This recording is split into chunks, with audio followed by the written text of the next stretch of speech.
महसूल मंत्री चंद्रशेखर बावनकुळे चंद्रपूरमध्ये दाखल झालेले आहेत। चंद्रपूरमधल्या एनडी हॉटेलमध्ये कार्यकर्त्यांसोबत ते बैठक घेत आहेत। चंद्रपुरात पक्षामध्ये झालेल्या उमेदवारीच्या मुद्द्यावरनं जो गोंधळ होता तो गोंधळ ते सोडवणार आहेत। महानगर अध्यक्षांच्या हकालपट्टीनंतर आता कार्यकर्त्यांची बैठक घेतली जाते आणि या बैठकीमध्ये पुन्हा एकदा वादंग होण्याची शक्यता आहे।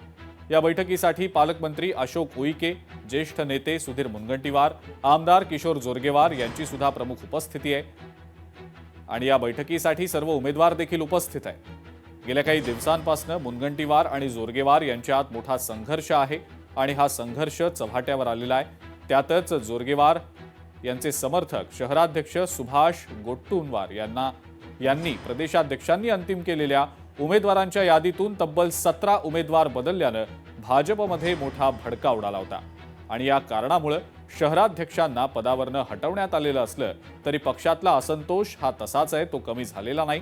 हा सगळा असंतोष पालिका निवडणुकीत पक्षाला हानिकारक ठरू शकतो आणि हे लक्षात आल्यानंतर त्यात सुधारणा करण्यासाठी आणि नेत्यांमध्ये समेट घडवून आणण्यासाठी बावनकुळे आजच्या या बैठकीच्या निमित्तानं प्रयत्न करताना दिसतील। अनिल ठाकरे आपले प्रतिनिधी या संदर्भातली अधिक माहिती आपल्याला देत आहेत। अनिल, ज्यावेळेला पक्षात उमेदवारीवरनं मोठा गोंधळ झालेला होता त्यावेळेला दोन नेत्यांचा जो संघर्ष झाला तो प्रकर्षानं समोर आला। डॅमेज कंट्रोल करण्याचा प्रयत्न बावनकुळेंच्या माध्यमातून आता होताना दिसतोय। अनिल, काय अपडेट आहे या संदर्भात?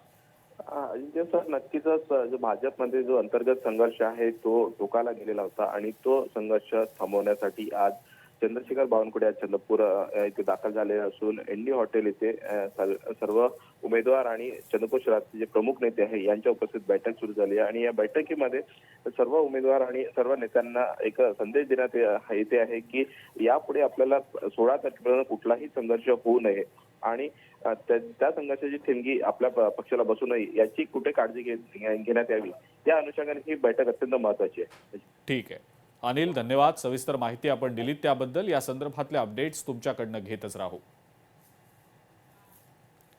साधारणतः माझी आणि माननीय मुख्यमंत्री महोदय बावनकुळे साहेबांची चर्चा झाली की एक पहिली बैठक आज जे चंद्रपूर महानगरामधलं वातावरण आहे त्या वातावरणाला लक्षात घेऊन एक बैठक आपण एकत्रित घेऊ, ही एकत्रित घेण्याची आवश्यकता आहे।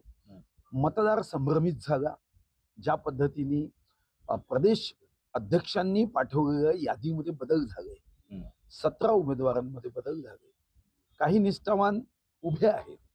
साधारणतः आम्ही यादी केल्यावर असं लक्षात आलं की 14 असे निष्ठावान आहे की ज्यांनी आपलं आयुष्य, कुटुंबाचं आयुष्य या पक्षाला समर्पित भावनेने दिलं आणि ते आज आलेले नाही, अनेक वर्षाचे आहे। लोकशाही मराठी ऐका, पहा, जागरूक रहा।